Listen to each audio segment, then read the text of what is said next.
नमस्कार दोस्तों, HPS simplified में आपका स्वागत है। हम अपने पिछले लेक्चर्स के अंदर कवर कर चुके हैं एंशियंट हिस्ट्री ऑफ हिमाचल और मिडिवल हिस्ट्री ऑफ हिमाचल। और आज का जो हमारा टॉपिक रहेगा वो है modern history of Himachal Pradesh. अब modern history of Himachal Pradesh के अंदर हम 4 सब टॉपिक कवर करेंगे, जो कि हैं आपके Sikh and the hill states, गुरखास and the hill states, British and गुरखास and British and hill states. जो हमारा फर्स्ट सब टॉपिक है वो है Sikh and the hill states. अब इसके अंदर हम देखेंगे कि सिख एंड हिल स्टेट्स के बीच में कैसे रिलेशन रहे हैं। तो शुरू करते हैं। जो 5वें सिख गुरु थे, गुरु अर्जुन देव जी, उन्होंने एक व्यक्ति थे जो कि उनका नाम था भाई कल्याणा। तो उनको वो हिल स्टेट्स भेजते हैं कि आप वहाँ जाइए और वहाँ जाके आप चैरिटी या डोनेशन को कलेक्ट कीजिए। किस चीज़ के लिए? हरमंदिर साहिब, जिसे गोल्डन टेम्पल के नाम से जाना जाता है, उसकी कंस्ट्रक्शन के लिए। तो गुरु अर्जुन देव किसको भेजते हैं? उनका नाम था भाई कल्याणा। और सिक्स गुरु थे आपके गुरु हरगोविंद सिंह, वो कीर्तपुर साहिब है उसकी कंस्ट्रक्शन को शुरू करते हैं। तो जो छठे गुरु थे गुरु हरगोविंद सिंह, वो कीर्तपुर साहिब से जुड़े हुए हैं और उनकी कंस्ट्रक्शन को स्टार्ट करवाया था उन्होंने। और जो 9वें सिख गुरु थे गुरु तेग बहादुर, उन्होंने अपने आप को एस्टेब्लिश किया था एक विलेज में और उसका नाम था मखोवल विलेज। और यही विलेज बाद में अनंतपुर साहिब के नाम से जाना जाने लगा। अब नेक्स्ट हैं गुरु गोविंद सिंह। जो गुरु गोविंद सिंह थे, इनकी भीमचंद के साथ एक बैटल होती है। जो भीमचंद कहलूर के राजा थे, तो उस बैटल का नाम है बैटल ऑफ भंगानी। काफ़ी इंपॉर्टेंट है और इसकी डेट भी एक काफ़ी इंपॉर्टेंट है, जो आपको याद रखनी है। बैटल ऑफ भंगानी 1686 में। अब इस बैटल का जो रीजन था वो था एक सफ़ेद हाथी जिसका नाम था प्रसादी।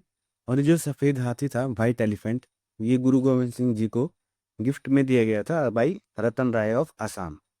तो जो भीमचंद थे कहलूर के राजा, वो चाहते थे कि इस सफ़ेद हाथी को उन्हें दे दिया जाए गुरु गोविंद सिंह के द्वारा, लेकिन गुरु गोविंद सिंह ने मना कर दिया, जिसकी वजह से एक बैटल होती है, बैटल ऑफ भंगानी।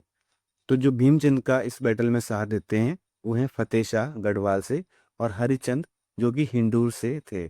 तो वो हिंदूर यानी कि जो आपका प्रेजेंट डे नालागढ़ वाला रीजन है, तो ये वहाँ के राजा थे। अब इस बैटल के अंदर हरिचंद की डेथ हो जाती है, लेकिन गुरु गोविंद सिंह उसके बाद जो प्रॉपर्टी सीज करी गई थी हिंदूर की, उसको वो हरिचंद के सक्सेसर को वापस कर देते हैं। और इस बैटल के काफी थोड़े टाइम के बाद गुरु गोविंद सिंह और भीमचंद की थोड़ी दोस्ती भी काफी अच्छी हो जाती है, जिसका पता हमें लगता है 1691 में, जो कि आपकी बैटल ऑफ नदौन होती है, जहाँ पे गुरु गोविंद सिंह और भीमचंद साथ लड़े थे मुगल्स के अगेंस्ट। अब नेक्स्ट आया आपका जो दसम ग्रंथ था, वो लिखा गया था किसके द्वारा? गुरु गोविंद सिंह जी के द्वारा। और ये कहाँ पे लिखा गया था? ये लिखा गया था आपके गुरुद्वारा पौंटा साहिब, जो कि आपका सोमवार डिस्ट्रिक्ट के अंदर है। तो वहाँ पे ये दसम ग्रंथ लिखा गया था गुरु गोविंद सिंह जी के द्वारा। नेक्स्ट है, जब गुरु गोविंद सिंह मंडी आते हैं तो उस समय मंडी के जो राजा थे वो थे राजा आपके सिद्ध सेन। तो ये कई बार इंपॉर्टेंट बन जाता है, ऐसे पूछ लिया जाता है कि जब गुरु गोविंद सिंह ने मंडी विजिट किया था तो उस समय मंडी के राजा कौन थे? तो वो थे आपके राजा सिद्ध सेन। अब नेक्स्ट है बंदा बहादुर सिंह। एक सिख मिलिट्री लीडर थे और ये मुगल्स के अगेंस्ट इनका स्ट्रगल्स था, लेकिन इन्होंने हिल स्टेट्स के ऊपर भी अटैक किए थे, जिसके रीजन थे कुछ ऐसे, क्योंकि कुछ हिल स्टेट्स ऐसे थे जो गुरु गोविंद सिंह जी के अगेंस्ट थे या उनके एंटागोनिस्ट थे। तो उनमें से एक बिलासपुर के राजा थे अजमेर चंद। तो जिसकी वजह से कहलूर जो था वो फर्स्ट स्टेट था to face the attack of Banda Bahadur Singh. अब क्योंकि इनका स्ट्रगल था मुगल्स के अगेंस्ट, तो मुगल इनको बार बार कैप्चर करने की, इनको पकड़ने की कोशिश करते थे। तो जो सक्सेसफुल रहे थे इनको पकड़ने में वो थे मुगल एम्परर फारूक शियार, जो कि इंपॉर्टेंट बन जाता है एग्जाम के पर्सपेक्टिव से कि ऐसे कौन से वो मुगल रूलर थे जिन्होंने बंदा बहादुर सिंह को कैप्चर किया था। तो फारूक शियार थे, उन्होंने आर्मी को भेजा था एक पर्सन के अंदर और उनका नाम था अब्दुल समाद। तो एक बैटल ऑफ गुरदास नंगल होती है 1715 में, जहाँ पे 8 महीने तक एक लंबा सीज चलता है, जिसके बाद बंदा बहादुर सिंह जी को कैप्चर कर लिया जाता है।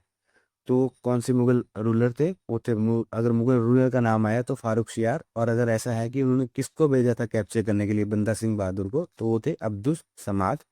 और इस वाली बैटल का जो नाम था वो था बैटल ऑफ गुरदास नंगल। और 1715 में फिर उनको कैप्चर कर लिया जाता है और जून जुलाई के अराउंड 1716 में फिर इनको एग्जीक्यूट कर दिया जाता है बंदा बहादुर सिंह जी को फारूक शियार के द्वारा। फिर 1758 में गमन चंद तो थे, उनको अपॉइंट किया जाता है as a governor of Jalandhar by Ahmad Shah Abdali. तो उनको गवर्नर अपॉइंट किया जाता है बाई अहमद शाह अब्दाली। तो जो जस्सा सिंह रामगढ़िया थे, ये थे first Sikh to attack Kangra hill. तो उस समय जो कांगड़ा के जो राजा थे वो थे आपके घमंड चंद। तो फर्स्ट सिख जो थे कांगड़ा हिल के ऊपर अटैक करने वाले, तो ये काफी इंपॉर्टेंट है, वो थे जस्सा सिंह रामगढ़िया। अब जो नेक्स्ट हमारा टॉपिक है वो है गुरखा एंड हिल स्टेट्स।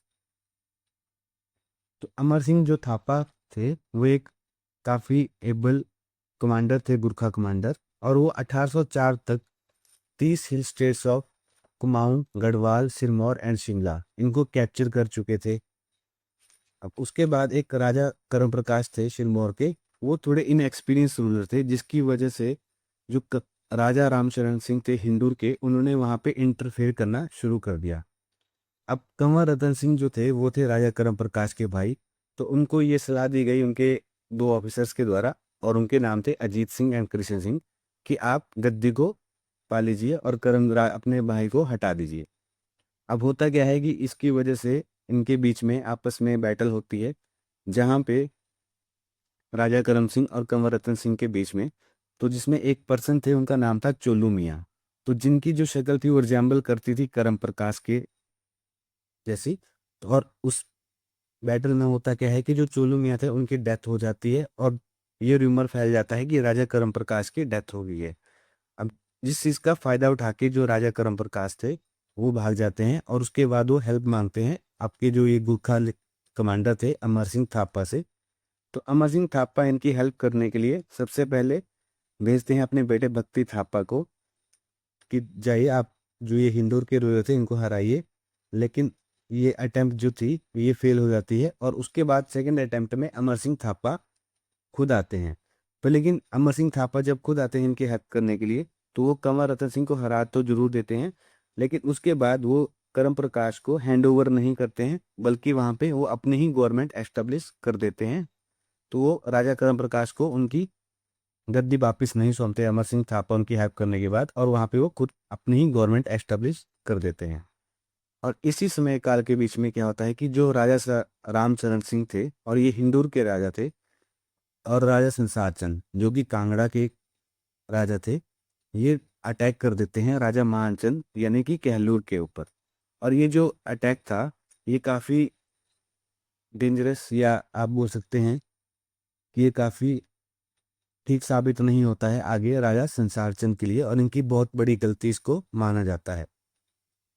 अब ये जो अटैक किया था राजा रामचरण सिंह और राजा संसार चंद ने राजा महानचंद के ऊपर कहलूर पे, अब इसके बाद होता क्या है कि ये जो राजा महानचंद थे कहलूर के, ये कुछ हिल स्टेट्स के साथ मिलके आपके ये जो अमर सिंह थापा थे इनको इनवाइट करते हैं कि आप आइए और हमारी राजा संसार चंद के अगेंस्ट हेल्प कीजिए।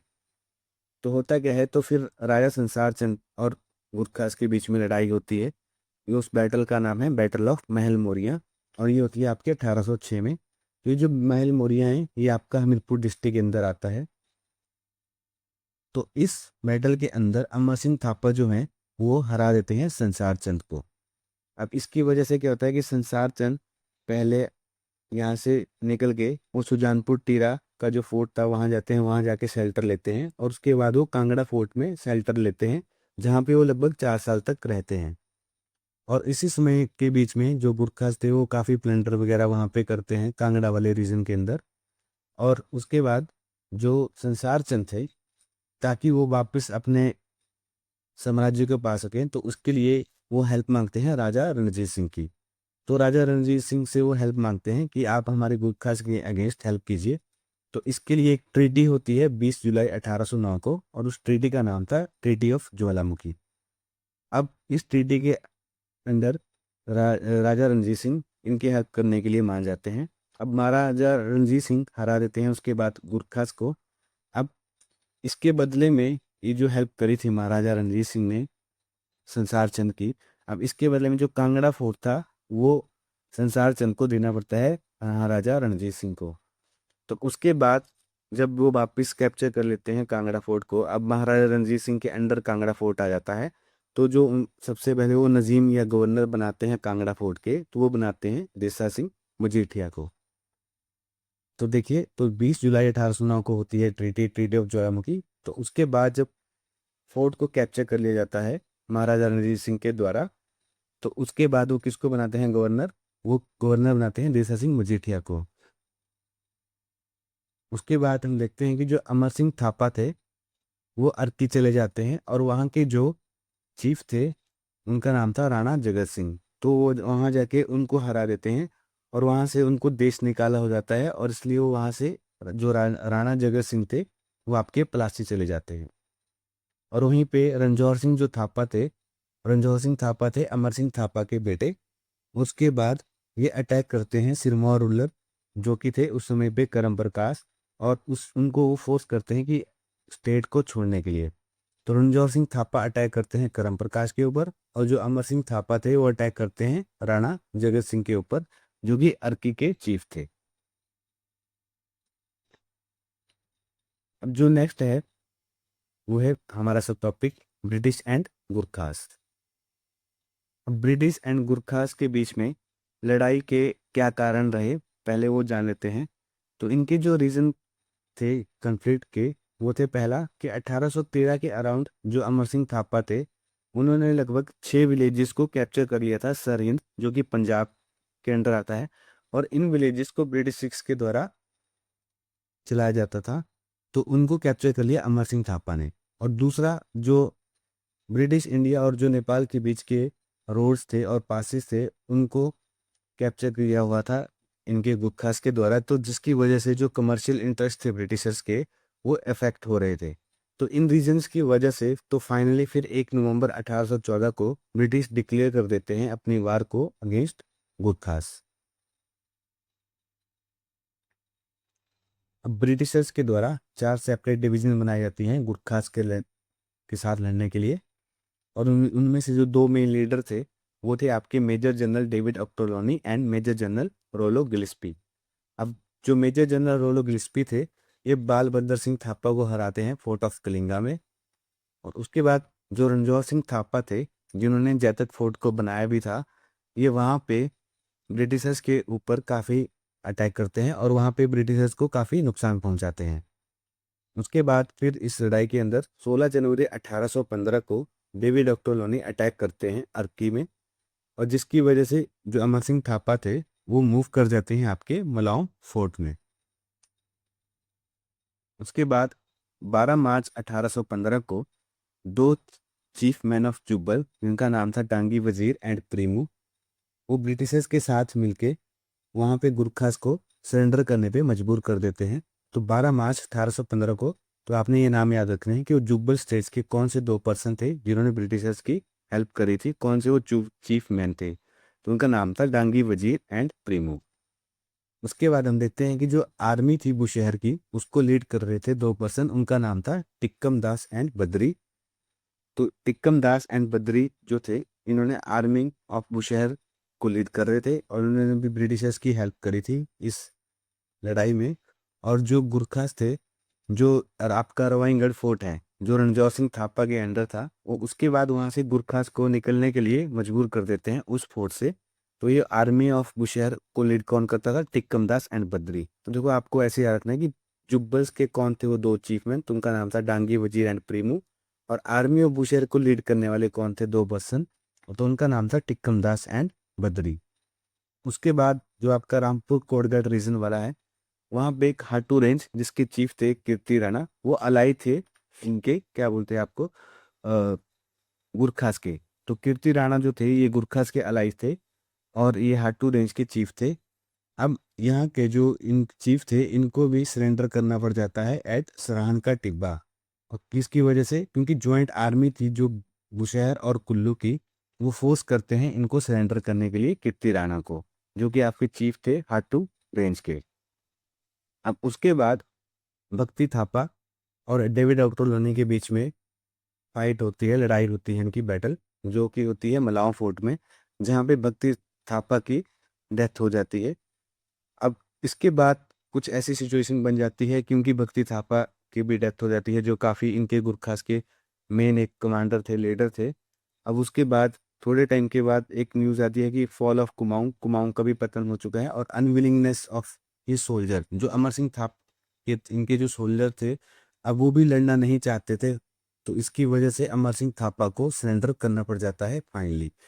तो कहीं ना कहीं जो भक्ति थापा की जो डेथ होती है इसके मलाव फोर्ट में डेविड एप्टोलनी के अगेंस्ट, ये काफ़ी क्रूशियल रह जाती है, जिसके बाद अमर सिंह थापा को सरेंडर करना पड़ता है। अब 28 नवंबर 1815 को अमर सिंह थापा और डेविड ऑक्टोलोनी के बीच में एग्रीमेंट होता है कि अमर सिंह थापा और उनके बेटे रणजौर सिंह थापा को वापस बाइज्जत उनको सेफ पैसेज दिया जाए वापस नेपाल जाने का। अब उसके बाद जो एक काफ़ी इंपॉर्टेंट है, अब वेरी वेरी इंपॉर्टेंट है एग्जाम के परस्पेक्टिव से, ये है आपकी ट्रीटी ऑफ सुगौली। अब ये साइन होती है आपकी 2 दिसंबर 1815 को। अब ये जो साइन होती है किसके बीच में होती है, ये होती है आपकी राजा गुरु गजराज मिश्रा, जो कि नेपाल के उस समय राजा थे, और ब्रिटिशर्स की जो और थे, वो उनकी ब्रिटिशर्स की जो साइड से थे वो थे लेफ्टिनेंट कर्नल आपके पैरिस ब्रैडशॉ। तो राजा गुरु गजराज मिश्रा और लेफ्टिनेंट कर्नल पैरिस ब्रैडशॉ। और एग्जाम में अगर ये आया कि जो राजा गुरु गजराज मिश्रा थे उनको किसने एड किया था, तो उनका नाम था चंद्रशेखर उपाध्याय। देखिए, एक तो आपको ये नाम याद रखने हैं कि किनके बीच में ये ट्रीटी होती है, और दूसरा इस ट्रीटी की डेट क्या है, ये काफ़ी इंपॉर्टेंट है। तो ये ट्रीटी की जो डेट है वो है 2 दिसंबर 1815, ट्रीटी ऑफ सुगाली। तो ये साइन होती है 2 दिसंबर 1815 को, लेकिन इसको रेटिफाई करने में थोड़ा टाइम लग जाता है, तो ये रेटिफाई होती है आपकी 4 मार्च 1816 को। जो ट्रीटी ऑफ सुगौली है तो फिर ये होती है आपकी रेटिफाई 4 मार्च 1816 को। अब इसके बाद हम नेक्स्ट देखते हैं ब्रिटिश एंड हिल स्टेट्स। हमारा जो अगला सब टॉपिक है वो है ब्रिटिश एंड हिल स्टेट्स। अब जब गुरखास के साथ ब्रिटिशर्स की लड़ाई होती है, उस समय ब्रिटिशर्स ने प्रॉमिस किया था कि हिल स्टेट्स को, क्योंकि जो कुछ हिल स्टेट्स थे वो गुरखास ने कैप्चर किए हुए थे, तो उनको प्रॉमिस किया गया था ब्रिटिशर्स की ओर से कि हम आपको फुल इंडिपेंडेंस दे देंगे जब ये वॉर खत्म हो जाएगी। अब इस वॉर के बाद ब्रिटिशर्स जो थे वो अंडर द लीडरशिप ऑफ जो डेविड ऑक्टोलोनी थे, उनकी लीडरशिप के अंडर इनवाइट करते हैं एक मीटिंग को, जो कि मीटिंग किसकी होती है, 20 शिमला हिल चीफ्स। और ये मीटिंग कहाँ पे होती है, आपकी प्लासी के अंदर। तो इस मीटिंग के अंदर ये डिसाइड किया जाता है कि जो हिल चीफ्स थे उनकी टेरिटरी को वापस कर दिया जाएगा, जो कि उन्होंने गुरखास के अगेंस्ट लूज करी हुई थी। तो जो राजास थे इन हिल स्टेट्स के, इनको सनद ग्रांट की जाती है। अब सनद का मतलब ये था कि आप अपना जो रूल है इंडिपेंडेंटली कर सकते हैं, लेकिन आपको ब्रिटिश पैरामाउंटेसी को मानना पड़ेगा। आपको मानना पड़ेगा कि जो ब्रिटिशर हैं वो सुप्रीम अथॉरिटी है, लेकिन आप अपना जो रूल है इंडिपेंडेंटली कर सकते हैं। तो जो 17 हिल स्टेट्स थे उनको 1815 में सनद ग्रांट की गई थी। उसके बाद कुमार सिंह जो है उसको सनद ग्रांट हुई थी 7 फरवरी 1815 को। ये भी इंपॉर्टेंट है, कई बार एग्जाम में पूछ सकते हैं कि जैसे कुमार सेन, मुशहर, थरोज, इनको की सनद जो ग्रांट की गई थी वो कौन सी डेट को करी गई थी। तो कुमार सिंह को सनद जो ग्रांट हुई थी वो हुई थी 7 फरवरी 1815 को। मुशहर को सनद ग्रांट हुई थी 8 फरवरी 1816 को। और थरोज को जो सनद ग्रांट हुई थी वो हुई थी 31 मार्च 1819 को। उसके बाद हम देखते हैं कि जो दो प्रिंसली स्टेट्स थे, खनेटी एंड दिलत, उनको मर्ज किया जाता है बुशहर के साथ। और कोटी, थियोक, गुंड एंड मदान एंड रतेश, इनको मर्ज किया जाता है क्यूंटल के साथ। तो खनेटी और दिलत को मर्ज किया जाता है बुशहर के साथ, और जो नीचे के हैं ये कोटी, थियोक, गुंड, मदान एंड रतेश, इनको मर्ज किया जाता है क्यूंथल के साथ। अब इसके अंदर हम देखेंगे कि दो वॉर होती हैं, एक है फर्स्ट एंग्लो सिख वॉर और एक है सेकेंड एंग्लो सिख वॉर। अब इस वॉर से पहले हम देखेंगे कि एक बड़ी इंपॉर्टेंट ट्रीटी थी, और वो ट्रीटी थी ट्रीटी ऑफ अमृतसर। ये होती है आपकी ब्रिटिशर्स और महाराजा रणजीत सिंह के बीच में, और इसकी जो डेट है वो है 25 अप्रैल 1809। अब ये होती है ब्रिटिशर्स की ओर जो थे ट्रीटी में, इसमें वो थे चार्ल्स टी मेटकाफे एंड महाराजा रणजीत सिंह। अब क्योंकि महाराजा जो रणजीत सिंह थे वो काफ़ी पावरफुल रूलर थे, और जो ब्रिटिशर्स थे उस समय वो भी काफ़ी पावरफुल हो चुके थे, लेकिन दोनों आपस में भिड़ना नहीं चाहते थे, लड़ना नहीं चाहते थे, इसलिए उन्होंने ये पीस ट्रीटी कर ली थी। और इसमें ये था कि जो सतलुज नदी थी उसके साउथ में सिख एम्पायर है वो एक्सपेंड नहीं करेगा, तो उसके रिवर के, सतलुज रिवर के साउथ में ये एक्सपेंशन नहीं होगी। तो जिसकी वजह से काफी साल तक पीस रहा और डायरेक्ट कन्फ्लिक्ट उसमें नहीं आए। लेकिन हिल स्टेट्स में सिख सिक्स का जो थ्रेट था वो बढ़ता जा रहा था, जिसकी वजह से जो राजा बीर सिंह थे नूरपुर के, उनको रिफ्यूज लेना पड़ा सुबाथू कैंटोनमेंट में जाके। तो कौन से वो राजा थे नूरपुर के, ये आपसे पूछ सकते हैं एग्जाम में, वो थे राजा बीर सिंह ऑफ नूरपुर। और राजा बलबीर सिंह थे मंडेगे, उन्होंने लेटर लिखा है कर्नल टूप को, जो आपकी सुबाथू जो कैंटोनमेंट थे वहां पे वो एक पॉलिटिकल एजेंट थे। तो राजा बलबीर सिंह थे मंडेगे, उन्होंने लेटर लिखा था कर्नल टूप को कि हमें आप प्रोटेक्शन प्रोवाइड करिए अगेंस्ट सिख। अब होता क्या है कि 1839 के अंदर महाराजा रणजीत सिंह की डेथ हो जाती है, जिसके बाद क्या होता है कि जो सिक्स थे उन्होंने जो ये ट्रीटी थी, ट्रीटी ऑफ अमृतसर 25 अप्रैल 1809, इसके बाद वो कहीं ना कहीं ब्रिटिशर्स के भी सस्पिशियस हो जाते हैं, और वो ब्रिटिशर जो थे वो सिख के सस्पिशियस हो जाते हैं। और जो सिख थे वो इस ट्रीटी को वायलेट करते हुए, जो इसमें ट्रीटी में जो था कि साउथ के सॉरी सतलुज रिवर के साउथ में एक्सपेंशन नहीं करेंगे, लेकिन वो सतलुज रिवर के साउथ में जाके एक्सपेंशन करना शुरू कर देते हैं। जिसकी वजह से जो फर्स्ट एंग्लो सिख वॉर होती है आपकी, वो होती है 1815 और 1846 में। तो इसकी जो डेट है ये भी अपने इंपॉर्टेंट है, याद रखनी है। तो फर्स्ट एंग्लो सिख वॉर होती है 1845 और 46 के बीच में। तो इस वॉर में आपके काफ़ी सारे बैटल होते हैं, जिनमें से एक है मुडकी एंड फिरोज पर। यहाँ पे बैटल होता है सिख और ब्रिटिशर्स के बीच में दिसंबर 1845 में। उसके बाद एक मेन बैटल होता है बैटल ऑफ अलीवाल। ये होता है आपका 28 जनवरी 1846 को। ये होता है, इसमें ब्रिटिशर्स की जो और साइड से जो लीड कर रहे थे वो थे हैरी स्मिथ, एंड जो सिख की ओर से जो लीड कर रहे थे वो थे रजौट सिंह मजीठिया। तो बैटल ऑफ अलीवाल ये कब होती है आपकी? 18 जनवरी 1846। काफ़ी इंपॉर्टेंट है और ये इसकी डेट आपको याद रखनी है, बैटल ऑफ अलीवाल 28 जनवरी 1846। उसके बाद एक और इम्पोर्टेंट बैटल होती है बैटल ऑफ सब्राउन 10 फरवरी 1846 में। अब होता क्या है इन बैटल्स के अंदर, बैटल ऑफ सब्राउन में भी जो ब्रिटिशर्स थे वो जीत जाते हैं।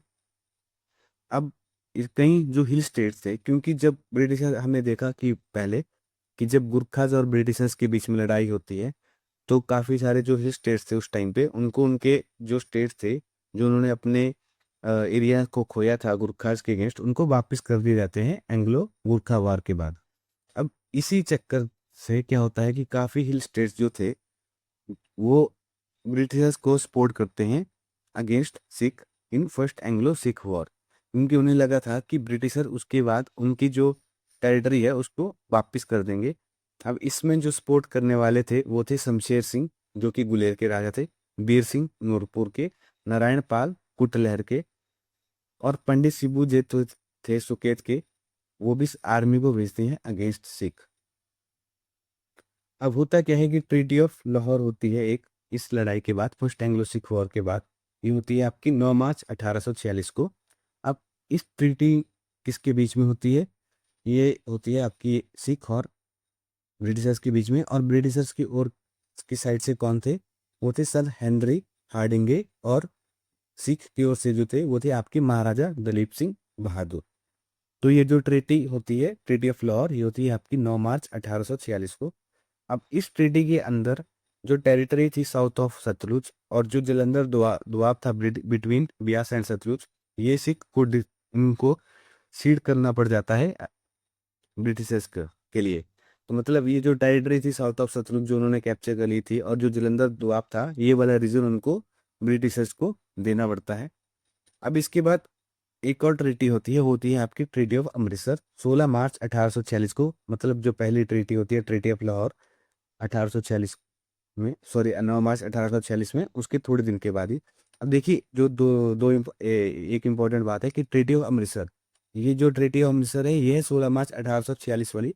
अब ये होती है ब्रिटिशर और महाराजा गुलाब सिंह जो कि जम्मू के राजा थे। और जो 25 अप्रैल 1809 को ट्रीटी होती है अमृतसर की, तो ये होती है Charles T Metcalfe and Ranjit Singh के बीच में। तो आपने याद रखना है कि अगर 1809 वाली ट्रीटी पूछी जाती है ट्रीटी ऑफ अमृतसर, तो Charles T Metcalfe and Ranjit Singh के बीच में। और ये जो ट्रीटी 16 मार्च 1846 वाली है ट्रीटी ऑफ अमृतसर, ये होती है ब्रिटिशर और महाराजा गुलाब सिंह जम्मू के थे।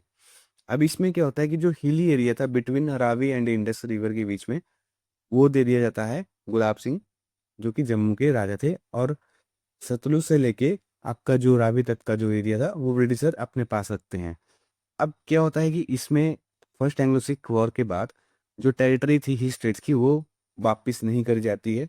अब जिसकी वजह से क्या होता है कि जो सेकंड एंग्लो सिख वॉर होती है, अब इसमें जो हिल स्टेट्स थे वो सिख लोगों का, उनका जो सिख एम्पायर था उनका साथ देते हैं सेकंड एंग्लो सिख वॉर में। लेकिन इसमें भी जो ब्रिटिशर्स थे वो एमर्स विक्टोरियस, वो जीत जाते हैं सेकंड एंग्लो सिख वॉर में, जो कि इसकी जो डेट थी वो थी आपकी 1848-49। तो 1848-49 में आपकी सेकंड एंग्लो सिख वॉर होती है। और जो फर्स्ट एंग्लो सिख वॉर थी वो 1845-46 में होती है, और सेकंड जो होती है आपकी 1848 और 49। अब इसके बाद क्या होता है कि 1857 तक आपका जो ब्रिटिशर्स था इनका एक्सपेंशन होता है एरियाज में।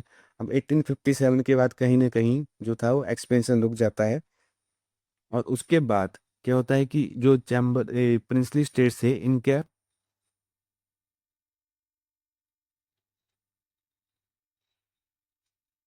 जो फ्यूडल और हिल चीफ्स थे उनका कॉपरेशन लेने के लिए एक चैम्बर बनाया जाता है, चैम्बर ऑफ प्रिंसेस, और उसके कहा जाता है नरेंद्र मंडल के नाम से भी उसे जाना जाता था। और ये जो आपका बनाया जाता था 1920 में, क्योंकि 1857 के रिवोल्ट के बाद पॉलिसीज थी ब्रिटिशर्स की कि अब जो हिल चीफ्स थे या जो फ्यूडल चीफ थे या प्रिंसली स्टेट्स, इनका कॉपरेशन जरूरी है, और उसके बाद कहीं ना कहीं जो एक्सपेंशन था ब्रिटिशर्स का वो रुक जाता है। तो उनके कॉपरेशन के लिए एक चैम्बर ऑफ प्रिंसेस बनाया जाता है नरेंद्र मंडल 1920 के अंदर, और उसके जो टोटल मेंबर थे वो थे 120। अब इस चैम्बर ऑफ प्रिंसेस की जो फर्स्ट मीटिंग होती है वो होती है 8 फरवरी 1921 को, और ये टाइप की कंसल्टेटिव एंड एडवाइजरी बॉडी थी। और हाँ, एक और इम्पोर्टेंट बात इसकी कि चैम्बर ऑफ जो प्रिंसेस था नरेंद्र मंडल 1920 में जो बनता है, ये बनता है आपका गवर्नमेंट ऑफ इंडिया एक्ट 1919 के तहत। तो कौन से एक्ट के तहत बनता है चैम्बर ऑफ प्रिंसेस? और ये बनता है गवर्नमेंट ऑफ इंडिया एक्ट 1919, जिसे मोंटेग्यू चेम्सफोर्ड एक्ट के नाम से भी जाना जाता है। तो कब बनता है 1920 में? फर्स्ट मीटिंग होती है 8 फरवरी 1921 को, और एक कंसल्टेटिव एंड एडवाइजरी बॉडी है। अब इसमें जो शिमला हिल चीफ थे, जिन्होंने जो इसके मेंबर थे वो थे राजा भगत चंद, जो कि जुब्बल स्टेट्स के थे। तो 1921 में इसमें इलेक्ट होते हैं, और दूसरी बार 1933 में। तो राजा भगत सिंह जुब्बल से थे। तो ये काफ़ी इंपॉर्टेंट आ जाता है कि कौन से जो हिल चीफ थे जो चैम्बर ऑफ प्रिंसेस के मेंबर थे, तो वो थे राजा भगत सिंह, कहाँ से? जुब्बल से। और दूसरे थे राजा दुर्गाचंद बघात से, वो 1924 से लेके 1933 तक इसके मेंबर रहते हैं। तो राजा भगत सिंह जुब्बल से और राजा दुर्गा सिंह भगत से। ठीक है। तो ये कब बनता है चैम्बर ऑफ प्रिंसेस? नरेंद्र मंडल 1920 में। तो इसी के साथ हमारा आज का जो टॉपिक है वो ख़त्म होता है। आशा करते हैं आपको वीडियो अच्छा लगा हो। अगर आपको वीडियो पसंद आया हो तो प्लीज़ हमारे चैनल को सब्सक्राइब करें, और इस वीडियो को लाइक एंड शेयर जरूर करें जितना आप कर सकते हैं। और इस लेक्चर की पीडीएफ आपको हमारे टेलीग्राम चैनल पे मिल जाएगी, जिसका आपको लिंक हमारे डिस्क्रिप्शन में, मतलब वीडियो के डिस्क्रिप्शन में आपको मिल जाएगा। Thank you. मिलते हैं आपके साथ अगले वीडियो में।